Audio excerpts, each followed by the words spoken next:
Nicola Barth are the three drivers in the rookie standings this year, and Finn Wiebelhaus is top of the points in that standings with 64, 20 clear of Tom Callender. And while we're talking about Finn Wiebelhaus, Brian, how impressive was he?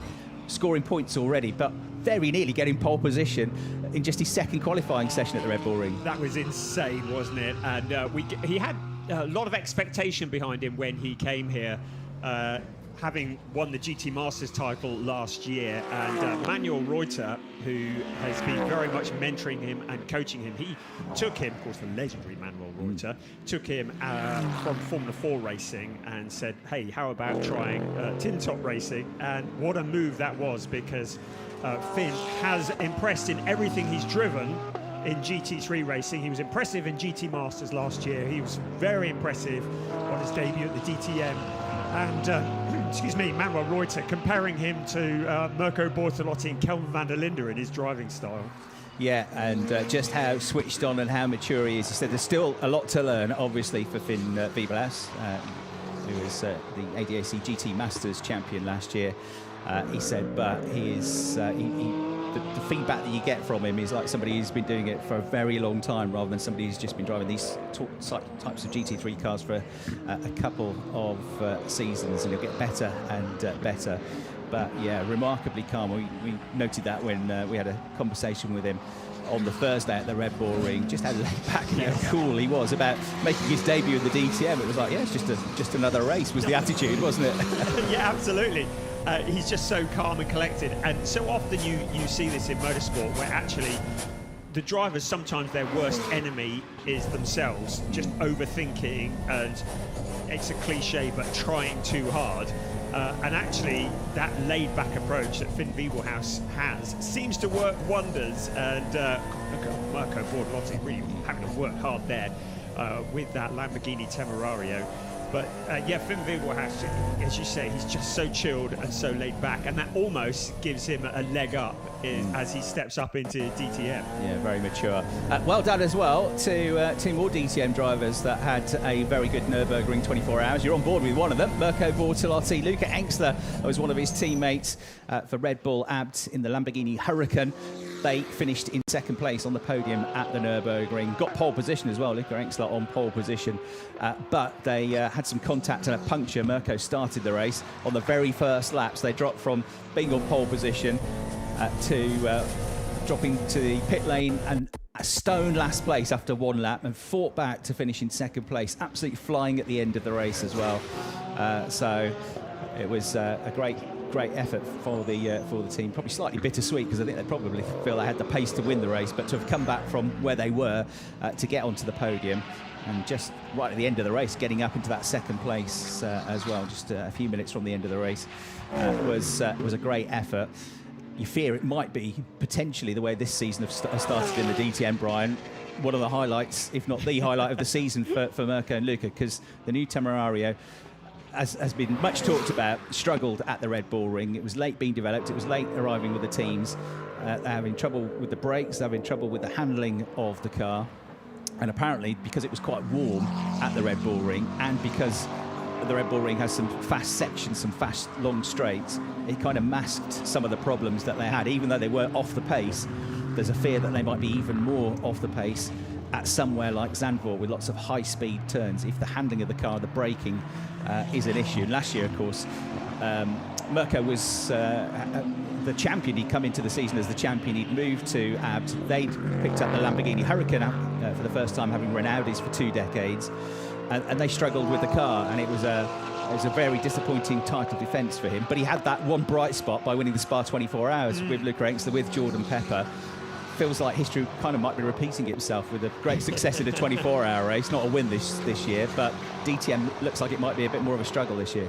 Yes, absolutely. I mean, it's early days, but with the likes of Grasser and Abt behind you, you'd think that the Lamborghini Temerario development will come on thick and strong. We know that Gottfried Grasser spent 5 days with the team at Nico Rosberg's engineering facility on the 7-post rig, just working on the car, working on the chassis and the damper settings, looking to improve mechanical grip and braking stability. And Gottfried did say we have identified two or three things about the car where there is definitely a need for action, and it's something that we can do something about. But whether it's enough to propel them to the top half of the field remains to be seen. It is early days. Obviously, we're only at round 2 at the moment. But I think it has proven to be a lot harder for both Abt and Grasser to get on top of that car in these early stages. But as I said, with those two teams working at it, you'd expect some significant progress as the season goes on. It's quite an impressive piece of technology, that 7-post rig, as it's called. So it's basically the car in a facility indoors, put up onto kind of a bed. And it's called 7-post rig because there's one post on each corner of the car, i.e. underneath each wheel, but also the front and the back of the car, and it can change the pitch of the car. It can angle it sideways, dip it down to replicate braking, and they can actually program into the computer, you know, a lap and certain corners. So you go, well, this is how the car then behaves, this is how it pitches going into a right-hander turn 3 at the Red Bull Ring, for example. Brilliant. And they can just make these slight tweaks, press a button, click a mouse, change the settings, and just replicate all of the testing at any track that you care to put into the system without actually travelling to the circuit. Yeah, and using one of your test days, because that's limited in DTM. You get 5 tests that you can do over the course of a season. That's it. And of course, the tyre wear is great. You can have one of your own, you know, €2 million. Oh, right. Oh, I'll get one. Stick one in the garage. I'll get one tomorrow, yeah. I think Mrs. Hartley would approve of that. Yeah, absolutely. I won't tell her. I won't tell her about the 4th and 5th mortgages that we'll have to get for that. But yeah, hopefully it's. I mean, they said it was useful. The fear is that the car's homologated, isn't it? So there's only so much you can change on it because it's now set to be within a set homologation by the rules by the FIA. And there was talk of maybe whether you could bring an Evo package in, but that's not an easy thing to do either, is it? No, because the car normally has to have run in the original homologation for 2 years before they can bring an Evo package in. But I think there was talk about maybe special dispensation just to help them to get back up through the pack. But it's, you know, it's a lot of stuff to do, and sometimes just doing lots of Evo packages doesn't actually work. Maybe it's about getting back to the basics and finding the root of the issues. But they're working hard on it, and it was encouraging to hear that after that 7-post rig check with the Nico Rosberg's facility, it was encouraging to hear they had found stuff. And I guess this session now is going to be our first opportunity to find out. Well, at the moment, Luca Engsler's in 3rd place with a 1:35.580. We still haven't kind of pulled the pin on really fast times yet, but he is up there at the moment.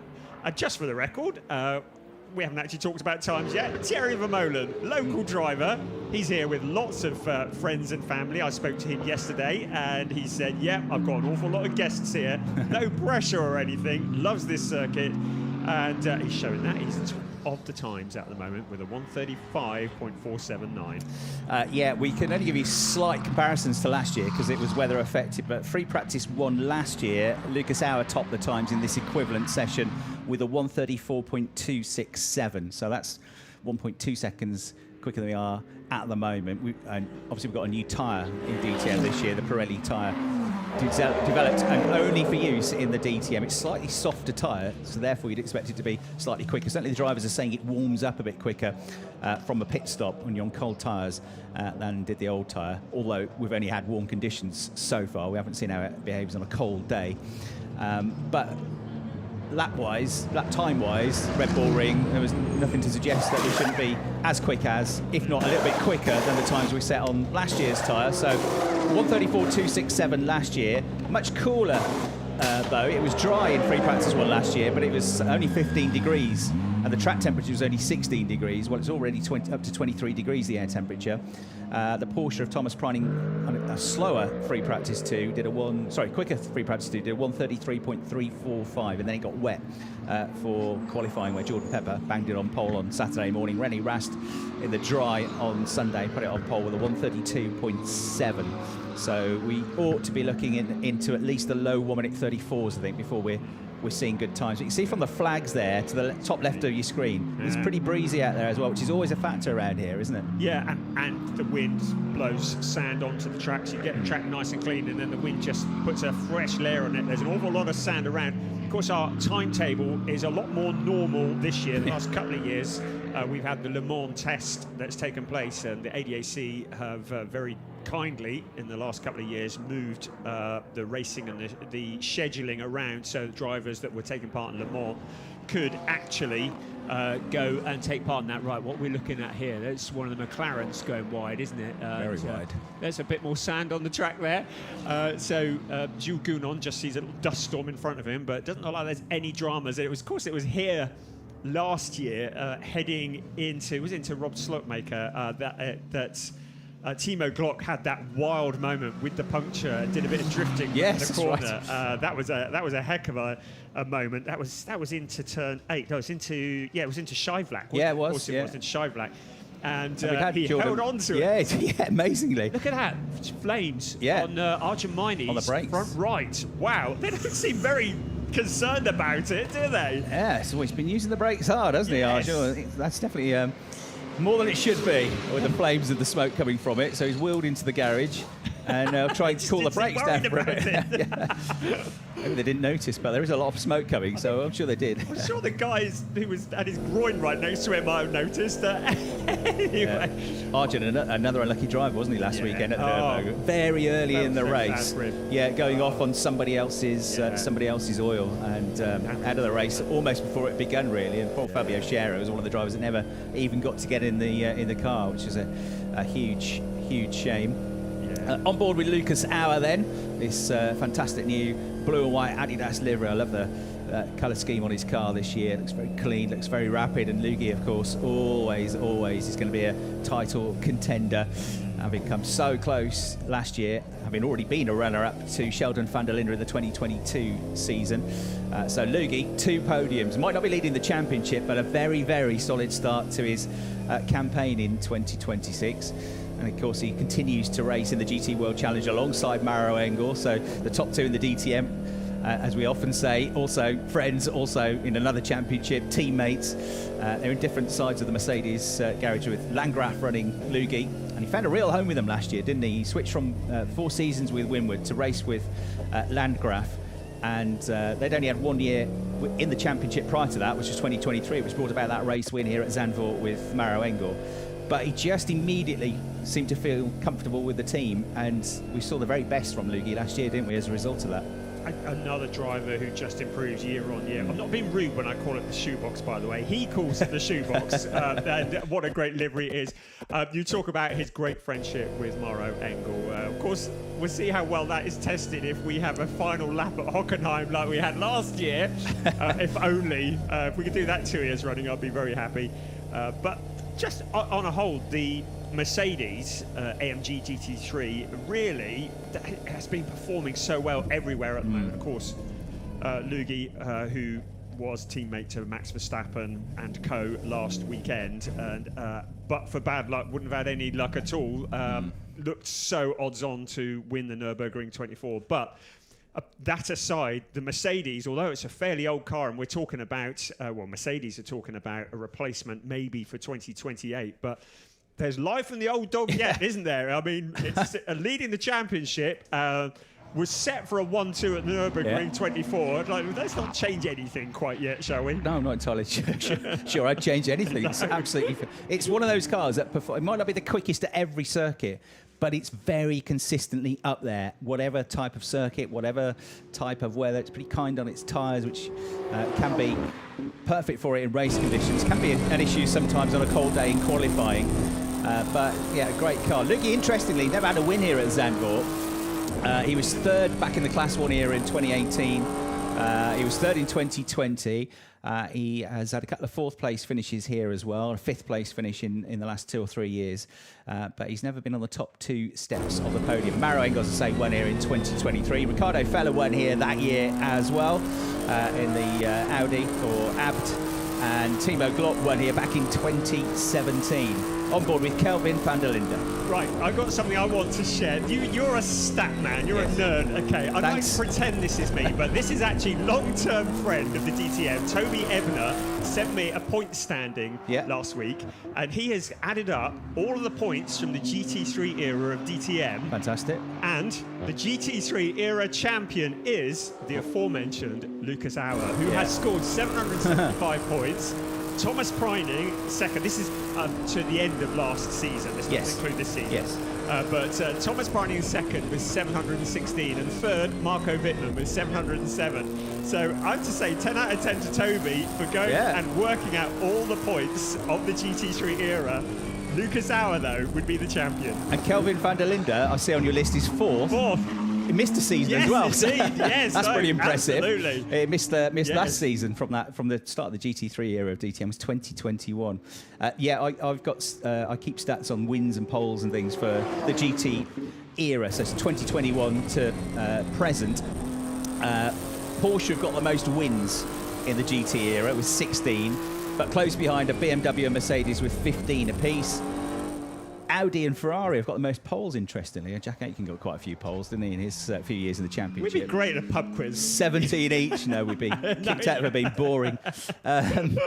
So 17 poles each. Lamborghini 14 poles are 3rd best. And then podiums. in the championship. I've cut my finger off. I'll come back to you on that. But I think it's Mercedes, which backs up what you were saying. Yes. Because it might not have the most wins, but they're always there or thereabouts. And Lugi is always there or thereabouts. And Maro is always pretty close, isn't he?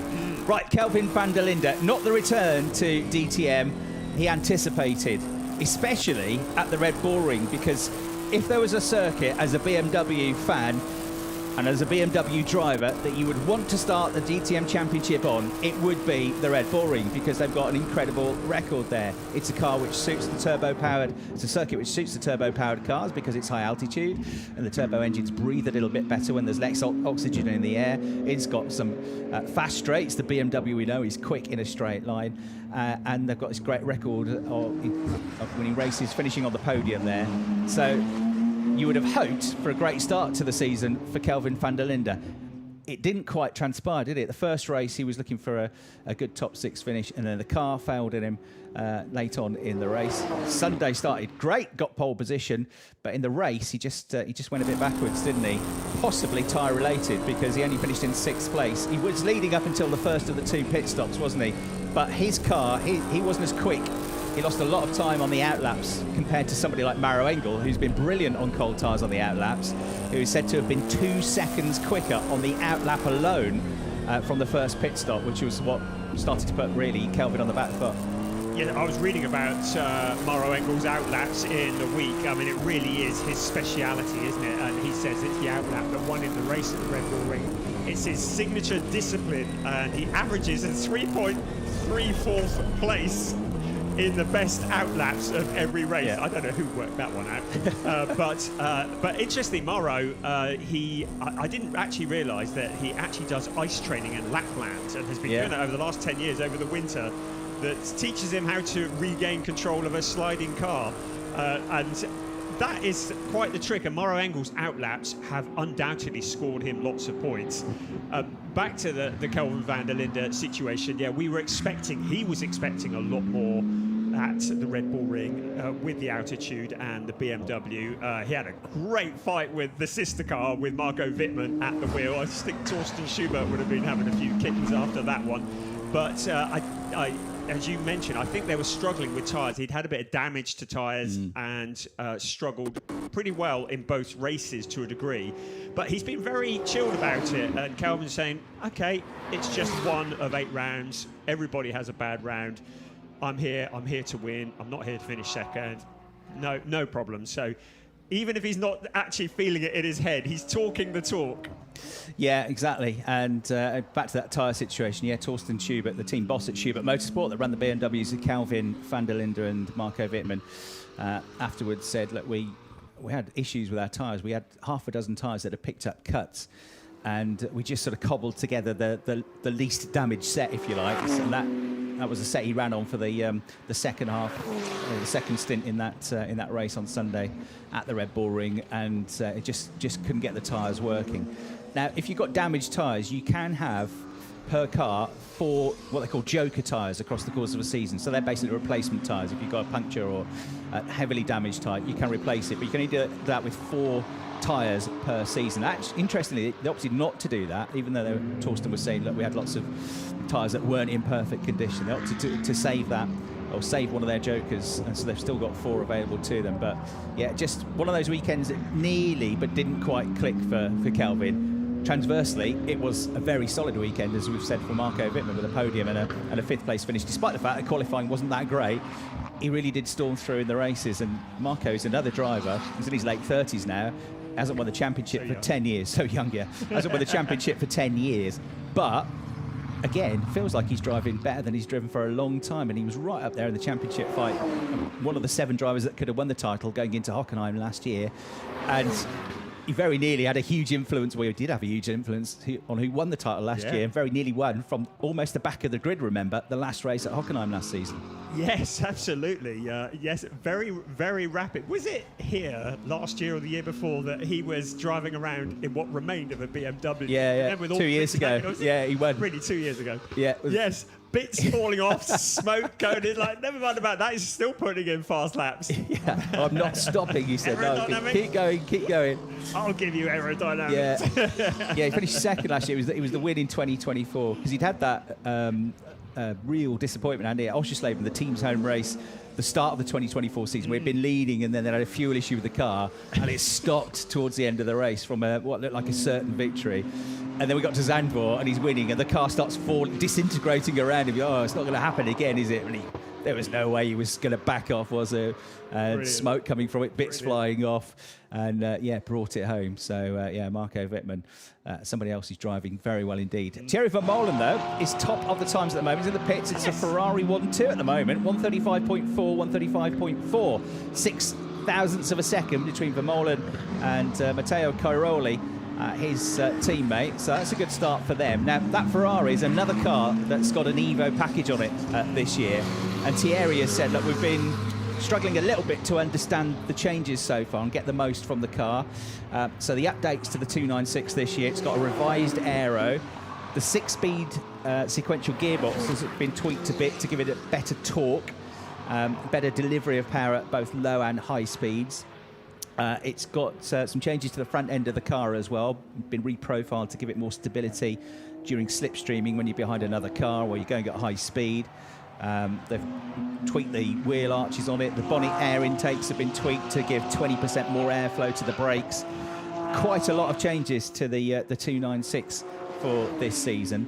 And while they were certainly mega in the pit stops, the two fastest pit stops of the weekend coming for Emil Frey, as I mentioned in Red Bull Ring, have got two of last year's pit stop challenge winning mechanics from the Windward team have now come to Emil Frey. The car was okay, but it wasn't absolutely on top pace, was it, at the Red Bull Ring? No, absolutely. But the teams have got the expertise behind it. So I'm just distracted because Thomas Preining has just jumped to the top. I was about to say, the lap times haven't been coming down that much. Suddenly, Thomas Preining has gone, hang on a second, 134.6. So Preining and Bastian Buus has just popped up there as well. Suddenly we've got some times coming down. I just wondered whether there was an element of, dare I say it, just drivers just not showing their hand at the moment in this session. We do know that BOP changes do often get made on the Friday night after free practice, but I'm sure that there isn't any element of drivers holding back. As we ride on board with Thomas Preining at the moment, up ahead of him is Marco Wittmann. Yeah, on board with Preining as he darts past, gets through. Marco just building up his times at the moment, so making his way through the chicane now. The lap divided into 3 sectors, so into the last sector when they come into that chicane, the right, the left, through turns 11 and 12. This is where they really pick up the speed now through turn 13. Which is taken or arrived at about 130 kilometres an hour. By the time they come out of the bank turn, the Ari Lyndike turn at turn 4, the final turn, they'll already be doing 200 kilometres an hour as they come onto this straight, the start-finish straight on the right-hand side of your picture. Into the first corner he goes. Thomas Preining with now 134.604. That last lap wasn't quite as quick, but it's still not bad. 135.1. Lucas Auer, fellow Austrian, in the Mercedes, has just put his best lap of the session in, so he's suddenly finding a bit of pace out there. 134.683, just 79 thousandths of a second between them after the Austrian 1-2 finish in race 1 at the Red Bull Ring. It's the same order in free practice 1 here at Zandvoort. Preining ahead of Auer. Preining has had a second and a third here in the last few years, but he hasn't won a race at Zandvoort yet either in that Porsche. And then it's the Porsche of Bastian Buus running in third place with a 135.2. Didn't really get the results that his speed showed, did he? Particularly on Saturday. But Bastian Buus hit the ground running, didn't he, at the Red Bull Ring? And he finished 4th on the road on his debut, but then picked up a penalty for that incident with Ben Durr, which put Ben just a slight tam. And I still don't think there was anything malicious about it. It was just that Ben got onto the curbs in the McLaren to the start of lap 2 at the Red Bull Ring through turn 1. The car unsettled. It caught Bastian out, who was right behind him, and it was a clip. But it was a clip at that speed and at that angle, which was more than enough to send the McLaren into the barriers, and he ended up getting a post-race penalty for it. And the worst luck of all for Bastian was that the race had finished behind a safety car, so the time penalty killed him because they were all queued up in a line going over the finish line. So when they added the time on, it dropped into 14th place. But he already looked like a driver that belonged in the DTM. Yes, when you look at him, and we talk about Finn Wiebelhaus as well, the new order, you could say, the changing of the guard, you could say, when you've got the likes of maybe Rene Rast, who's now stepping out into other things. You've got these young chargers coming through, and both Bastian Buus and Finn Wiebelhaus at the Red Bull Ring really did impress. And of course, Ben Dur is taking leaps and strides as well. Tom Callender improving, and this is the next phase, the next group of drivers coming up through the ranks, starting to challenge the drivers that have been here for many, many years. But Bastian, I think he's proven. We spoke to him before the season started. He said, I'm not here to make up the numbers. I'm here to win, to get podiums. And he's certainly proving that. He's certainly proved that at the Red Bull Ring. And he's looking quick here again at the moment in 4th place. Only 22 years of age, Porsche Super Cup champion 3 years ago in 2023, youngest ever Porsche Super Cup champion. Went at the Red Bull Ring, got 4 other podiums. He was the Porsche Junior driver that year. He's already raced and been on the podium at the Nurburgring. He was on the Nurburgring podium last year with Matteo Cairoli as one of his teammates in a dynamic GT Porsche, and making his debut this season as the only driver for Linde Motorsport who ran Ricardo Feller last year to, of course, a famous victory at the Red Bull Ring. But they ran the Audi last year, his old Audi from his GT Masters days back in 2021. But they are now a Porsche team, but only with the one driver. So all the attention is focused on Bastian Buus, which has its advantages and disadvantages. The advantage is everybody is focused on what you're doing, but you don't get that extra data that you get from having a teammate if they're trying out a slightly different setup to you that might speed the process up. If you're trying different things to go, okay, that works for him, let's try that setup on my car. Yeah, we did ask him that, didn't we? Said, is it an advantage or not advantage? He said, yeah, okay, we don't have that data, but hey, guess what? I get all the attention. Yeah. And there is nobody else to steal that away, and I think he quite likes being the only driver in that team. He certainly saw more positives than the negatives, didn't he? Yes, absolutely. And I guess that the data, I would say there's only a certain amount of data you can get. Obviously, there's a lot of data to be exchanged, but it's all down to him. Everything is set up around him because he's the only person in that team, and I think he absolutely loves that. Ricardo Feller in 4th place, new to Porsche in terms of the DTM this year. He was a Porsche factory driver last year, but raced the Audi. But he is with Manthey now, taking over the green Porsche that, of course, famously took the championship title with Engine Nguyen for Manthey. They won the team's championship as well. What they've said, interestingly, is if you're the team's champions, then your garage position for the next season is right at the start of the pit lane, so nearest the pit lane entry. And what the team was saying was that, that gives you a disadvantage in qualifying because everybody else can see when you're about to leave because they're all looking to the left and go, where? Oh, right, Priding's about to come out, and they all go out in front of you and they all get in your way. And that was what happened to Thomas and possibly to Ricardo as well. It was qualifying that was a bit of a struggle, certainly on Sunday, and partly is because of their position in the pit lane. The team were arguing that's why they said, well, Thomas had to have bought 2 laps because he had too many people in front of him. He couldn't get any clean space. That's why he ended up in the middle of the grid on Sunday, and then we just didn't have the pace to really go forward from there. Ricardo, though, in race trim, he picked up a penalty, didn't he, in Saturday's race, had to go through the penalty box, but actually the race pace looked good for Ricardo, so I'm not surprised to see him up there already this weekend. And with that car, it is. I mean, you never rule out Manthey, do you? It's really interesting with the whole pit lane thing. Which end of the pit lane has the advantage? I mean, each end has its merits, doesn't it? As we just see Arjun Maini there. I would just mention quickly, while we've got a gap, that we had the run for BWT last night. A lot of the drivers, most of the drivers, and lots of other people took part in a run to raise awareness for BWT and clean drinking water in countries that don't have clean drinking water, such as Tanzania and many other places. And BWT were paying out €6 per person, donating €6 per person to the clean water cause for every person who did a lap of the Zandvoort track last night.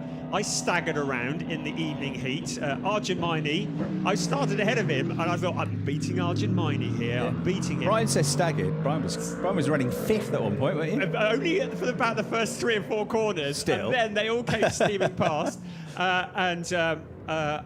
Actually, Matheus Ferreira, who's in Porsche Carrera Cup Deutschland, he said, "Oh, you went too hard too soon. You should have paced yourself." You used your tyres up, did you? Right. Yeah, I did. Yeah, that's exactly what Arjumani said. Actually, Nicky Tim was running on the grass rather than the tarmac. Well, that's about right. Really, the tarmac is not tough enough for him. That's about right. So he's beating us all on the grass. I ran with Ben Dura for a little while, then he left me behind. I was actually said to him, on a serious note, I said, look, how are you after the Nurburgring race? I said, is there fatigue? Because he'd done a through-the-night stint in the 24, and he went, yeah, I'm knackered. And actually, that's an issue this weekend. The drivers who were, and many of these drivers were in the Nurburgring 24-hour race. And for a lot of them, fatigue may well be an issue because there hasn't been a great deal of recovery time. And when you've been doing a through-the-night stint, and even when you're not, I can't imagine they're getting 8 hours in, are they? No, you don't sleep properly at all, do you? So I think fatigue may well play its part by the end of this weekend. Yeah, so what do you need when you're tired? Nice, sunny, warm weather. Because that doesn't make you feel sleepy at all, does it? No. Or sitting in a cockpit that's about 60 degrees, 70 degrees. Okay, that'll be all right. The adrenaline will get them through, but they might want Monday off. So Priding's in the pits. He's still got that quickest time of 1:34.604. Auer from around about 10 minutes ago now set his best lap time just after Priding, and that was 1:34.683. Second place. Thierry Vermeulen is in the pits. He's third quickest with a 1:34.695. So you've only got 91 thousandths between those 3 drivers. Ricardo and Bastian Buus in their Porsches are both on circuit, and we've had an off there for Marco Mappelli, who is just now. Has he got off with a technical, or has he gone off? It feels like that might be a technical issue, the way the car has pulled off. And there's a little bit of smoke, wasn't there? Yeah, no, and you just heard the engine running, and then he shut it down. So yeah, oh dear. Marco, who's been brought in clearly to win races and to be a competitor, but also ABD very much, and Lamborghini. He's so good at development, test driving, and he's been brought in with one of the aims. Oh, he's got it going again. Oh, that's not so bad. One of the aims, though, is to try and develop that car and to work out what the issues are and get it up to speed. But whatever it was, clearly he's done Control-Alt-Delete, switched it on, switched it back on again, and it seems to have sorted it. Maybe he'll bring it back round into the pits. But whatever it was, you heard the engine stop, and then wait a moment, restarted like it. A sensor issue, and it just switched off, and he's rebooted it there. Marco, who was on the front row of the grid as well for Red Bull at the Nurburgring, and she got a jump start and got ahead of Mirko Bortotti, and that was what then put Mirko into the path of the Hungerdale car in third place, the Mercedes, and that then got a clip and then got a puncture. So he wasn't best pleased with his teammate Mirko at the first after the first lap of the Red Bull, the Nurburgring 24-hour race. But yeah, good to see Marco getting the car up and running again. So what you like about that Temerario and the troubles it's having? Those headlights, the red headlights, they are cool, aren't they? Yeah. You see that coming in the mirrors and you Knight Rider panic. Yeah, very cool. But yeah, Marco Mappelli, another debutant in the championship this year. He's got Nicky Tim's ex-engineer from last year, Franco Cicchetti, actually comes from South Africa. And he's a driver with loads of GT experience. He's been a Pro-Am champion in Blancpain, a GT World Challenge Endurance champion in 2019. He's raced many times at the Nurburgring 24 hours. He's raced at the ADAC GT Masters a few years ago, a couple of appearances for Grasser, and got onto the podium there. Lots of his early formative years of GT racing in Italian GT racing, former Italian GT champion. So he's got the CV for sure to be here, and with all that experience, as you say, you want somebody like that who knows all about developing cars and running GT cars. Oh, that's what was happened. a spin, right? Yeah. Okay. And the smoke then that we saw was just the remnants of the tyre smoke when it was being dragged, kicking and screaming the wrong way across the circuit. So that was where we cut to the shot at this point, and that's the trail of smoke. But it was from a spin, and then obviously it stalled. This will be fun. On board and back it goes. Did well just to keep it out the gravel, out the barrier. just sort of slow. It didn't snatch away, did it? Just sort of slowly drifted away from him, the back end of the car, didn't it? Yeah. I mean, clearly no tyres down, but maybe just a lot of it, it's just finding the limits of the car as they're developing it. And they've said stability under braking is one of the things they're working on, one of many things, and it's just exploring the edges of adhesion and what the car can do. And that's just for everybody. That's what we're doing in the free practice sessions anyway. It's just finding where the limit is without doing any damage, hopefully. But yeah, it's all a bit of a voyage into the unknown for Lamborghini, for Abt and for Grasser at the moment, isn't it? Yeah, it's, as I say, tough circuit this, with these very twisty turnies, some very quick corners, some tight sections as well. It's got a bit of everything here. It's notoriously hard on tyres around this circuit. So there are half of the circuits we go to in the DTM, you get 3 sets of new slicks to run over the 2 race days. We've got last 2 qualifying sessions and 2 races. But Red Bull Ring here at Zandvoort, Red Bull Ring only because it was the first round, not because it's necessarily tough on tyres, because it's not, but because it was the first round. Red Bull Ring, you've got 4 sets.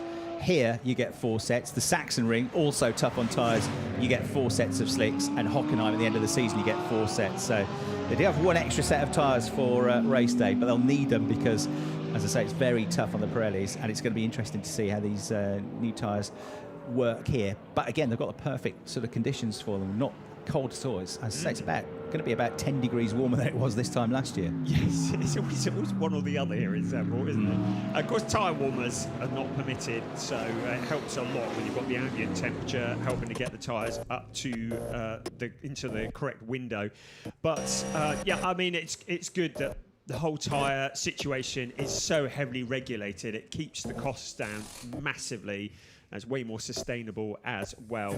But the limits to testing, all about watching the budgets, making sure that there aren't certain teams who are kind of running away because they can afford to do more testing. And so that's why those limits are in place. But of course, with this new tyre, it means that every single lap is valuable while they're learning the tyre at the same time.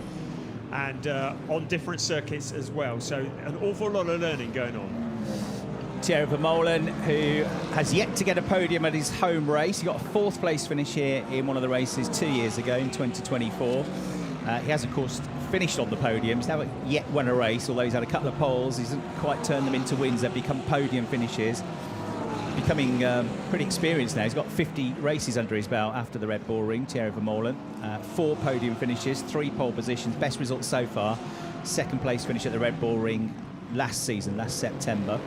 But looking good here so far. It's only free practice. We don't know what everybody's doing, whether they're pushing for quick laps, whether they're trying things out, particularly in free practice 1. FP2, you tend to get more qualifying type runs because they're setting up for the next morning, because after free practice 2, of course, the next thing is going to be qualifying. They're great aerial shot from the drone of the banking they get through turn 3. 18+ degree banking on that corner. Vermeulen with a 1:34.695. 3rd quickest at the moment. His last lap was only a 1:35.4. I've had Marco Wittmann is the only one that's improved recently. He's just gone up to 6th place. So it's Preining from Auer, Vermeulen 3rd, Feller 4th, Engels in the pits, he's 5th. Auer's just gone into the pits as well. And then 6th place, Marco Wittmann with a 1:34.9. And those top 6 are the only 6 in the 1:34s. We haven't really seen much of him, but promising start to the weekend again for Timo Glock, who picked up a 6th place finish, finished 7th on the road, promoted to 6th on Saturday at the Red Bull Ring, which is his best finish in a McLaren since he came back to the DTM at the start of last year. So, and it actually could have been better than that because he picked up a penalty, didn't he, for spinning the wheels on the jack. So he just dropped the clutch a little bit prematurely when the car was still up in the air. That's a big no-no in DTM. It seemed to be unsafe. So he got a 5-second penalty. Without that, he would have finished in 4th place. So that was definitely very positive for him. And although it was a real frustration for his teammate Bender on Saturday, qualified on the front row of the grid, was thinking, oh, could get a podium here, could get a win. And then start of lap 2, that contact into the barriers. The team worked through the night to rebuild his car. But he actually got his best result so far in the DTM in race 2 with a 7th place, Bender. So all very positive for McLaren, and they're both doing okay here. 7th for Glock at the moment and 12th for Durr. Yeah, and isn't it great to see Durr Motorsport really kind of rising up through the ranks. They came in as the newcomers a couple of years ago and have just been getting steadily quicker. Still some work to do on the pit stops, I think, but certainly with the experience of Timo Glock, and you've got Ben Dur there as well, so they're really just starting to get more coherent, if there's, for want of a better word, starting to get better as it goes on. And it won't be long before Ben Dur gets that first win, surely. Back on board with Thierry Vermeulen. His last lap he backed off. It was only a 1:39. So Vermeulen pushing on, just making his way through turn 10 at the moment. So he'll be able to unleash the horsepower now. And the turbo, a little shake of the head there as if he wasn't quite happy with the way he exited the corner. Heads towards the end of the second sector. We'll go through the timing beam now. He's down on his own time in the first sector. In fact, he was about second off the best second sector time when he went through there. And he was half a second down in the first sector as well. So this isn't going to be a shining lap. Not that it's all about shining laps. It's about longer runs. How does the tyre behave? How does the car behave? How do your setup behave over 7 or 8 or 9 laps? Because you've got not just to think about qualifying, you've got to think about how quick the car is in the race. Although I would say here, Brian, probably more than at Red Bull Ring, qualifying and where you end up on the grid, there's a bit more emphasis placed on that because it's not as easy to overtake here as it is in Austria. Yes, and I think that is in Austria. Thomas Preining reinforced that at Red Bull Ring. You know, it's going to look like he's going towards the wall then. Calm down, everyone. Thomas Preining, yeah, he was just saying, quali is everything, because when you're in the middle of the pack and you've got all that dirty air around you and all the heat, and overtaking is so much more difficult. And if you can be up somewhere near the front and you get that clear air in front of you, you can really make progress. And he demonstrated that at the Red Bull Ring last time out. So yeah, here, not always easy to overtake here. Of course, you've got the banking into Luijendijk, the final corner of the circuit, turn 14, which effectively extends the pit straight so the drivers can get on full throttle earlier through that corner because it's so heavily banked, and keep it flat out along the pits and effectively pick up a slipstream and maybe make a challenge into turn 1. But there aren't loads of overtaking opportunities around this circuit, which is so windy, so much undulation. And you can see when you're offline there, look at all those marbles at the side of the track as we head down towards Schleibach there. So it's a tricky circuit to master. Drivers tend to either love it or hate it. And personally, I absolutely love it. And the banking, there is nothing quite like it, in certainly not in European motorsport. So Maro Engel back out onto the circuit for the last 6 3/4 minutes of the session.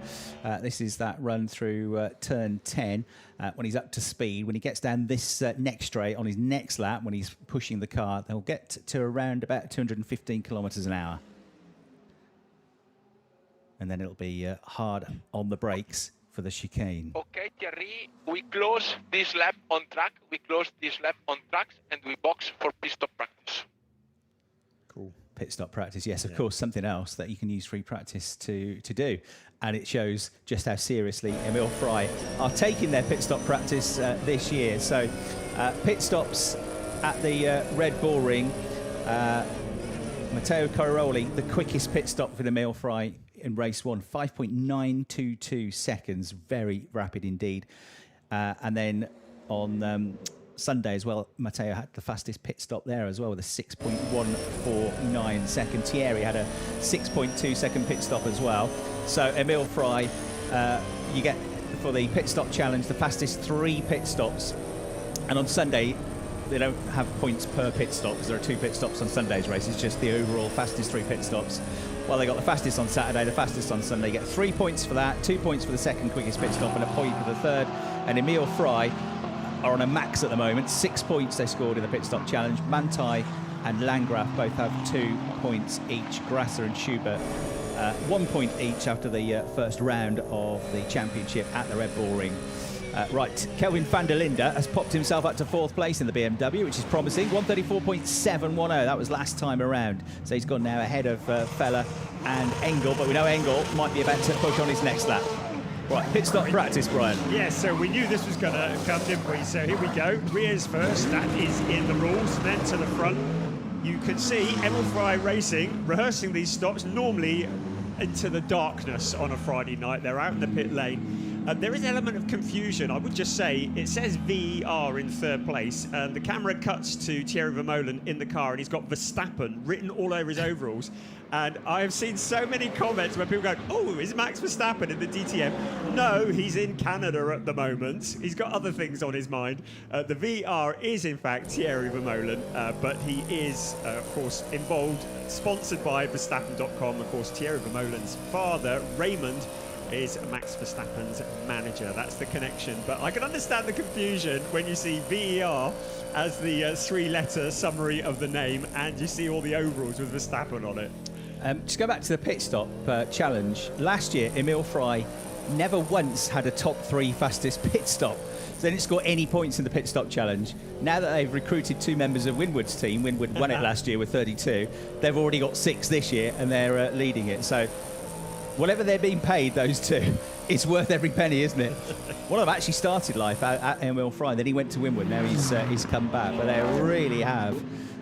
They've identified that their pit stops, they were all right last year. They were not bad pit stops, but they could be better. And if you can gain 1 second in every pit stop, that's 3 seconds across the course of a race weekend. You try getting 3 seconds back on the track against these guys, that's hard. Yeah, and it's a team sport. It's involving absolutely everybody. Here's a useless fact. You knew this one already.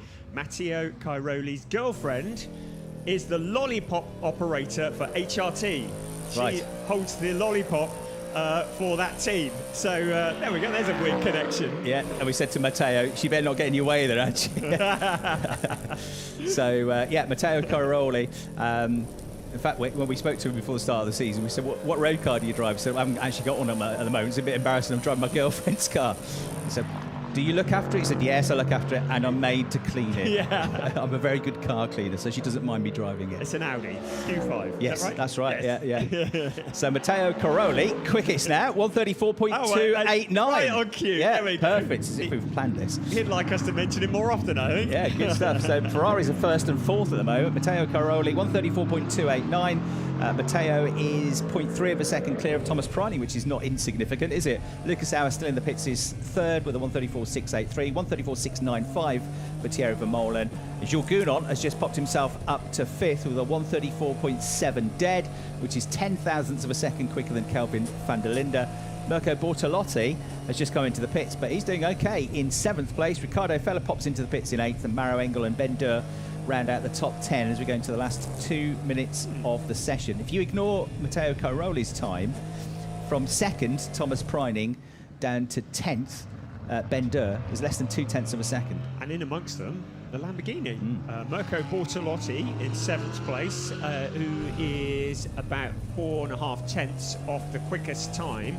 Although he's just been leapfrogged by Kelvin van der Linde. No, in fact, Ben Durr, who's just bumped him down. So Ben Durr's up to P2, so that's another strong showing for Ben in the McLaren. But the Lamborghini, it's not entirely off the pace, is it? It's up there mixing it at the moment. Of course, we haven't seen what it'll be like when we get the quality simulations in FP2, but certainly, I would say encouraging signs from the Lamborghini runners as we see Nicky Tim not on the grass, using the banking in the Come To You Aston Martin.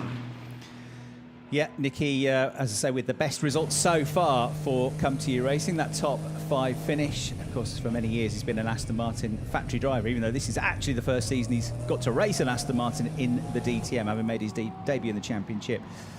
Briefly, in 2022, he did the first 2 weekends of the 2022 season at Portimao and the Lausitzring with T3 Motorsport in a Lamborghini Huracan, but then the team withdrew from the championship, and then he dropped out of being a regular DTM driver. Best season so far for Nicky is 2024 with SSR Performance, 13th place in the championship. It doesn't really show what Nicky can do. Last year we know there were struggles with the Lamborghini Huracan at Abt, although he got a brilliant second place finish here. Apparently is the team boss at the time, Martin Tomczyk, of course a champion in DTM himself, said, right, you've got to start this race on slicks. It was pretty damp, and Nicky was driving to the grid and he said, I got on the radio and said, why have you put me on slicks? This is a terrible idea. And he went on and finished in second place, and then he said, yeah, do you know what? Actually, the boss was right. It was a great call. So, yeah, great drive from him to get that podium finish here last year. But we haven't seen the best from Nicky Tim yet with all of his experience in GTs. and I think we're starting to now. And the SSR Performance Connection as well. That's the team that ran in DTM for 3 years and ended up winning the championship with Mirko Bortolotti in 2024. Mario Schubauer was one of the key members of the staff at SSR Performance. He was the team principal, and he's been brought across to come to you racing over the winter. He didn't compete with the team in the DTM last year, but he's come to you now, the Belgian team, and that looks like a masterstroke. I think with his experience, with Nicky Tim's experience, and with the performance that we already saw impressive from a new team last year, they're going to get better and better as the season goes on, and they'll definitely have their eye on a podium this year, won't they? Yes, you think that's almost certainly going to happen. Well, Nicky Tim, 15th in that session. Checkered flag is out. So drivers will now peel off into the pits, and the pit stop practice will commence, as we can see there. Great shot from our drone looking down at the pit lane. But really interesting. FP1, so Matteo Cairoli coming out on top, the 134.289 from Ben Durr and Thomas Preining. But I think we're going to, as you say, we're going to see times maybe into the 33s in the next session. Be interesting to see what happens. So there, confirmation of the times. Matteo Cairoli at the top of that late effort of a 134.289, 2 tenths clear of Ben Durr, who improved right at the end of the session to go second in the McLaren with the 134.5. Thomas Preining and Lucas Auer both in the 134.6s were third and fourth. Thierry Vermeulen fifth, Jules Gounon in sixth, Kelvin van der Linde, Mirko Bortolotti. Interestingly, Ricardo Feller and Maro Engel in the top 10. Then Max Power was 11th, so another Temerario looking pretty good. Engsler in the Temerario in 12th place. Then Marco Wittmann 13th, Timo Glock 14th, Nicky Tim and Bastian Buus, the two Danes, in 15th and 16th, ahead of Calendar, Bart, Miney, Mapelli, who had that spin, and Finn Wiebelhaus back in the Mustang in 21st place. I'm just looking to see how many laps he did compared to the others. Not as many, only 19 laps, and maybe a bit of an issue with the Mustang for Finn Wiebelhaus. But there's another session to come. That will be 45 minutes long, and that will get underway at 4:20. Thanks for your company. From Brian Oliver and Chris Hartley, we'll speak to you later on.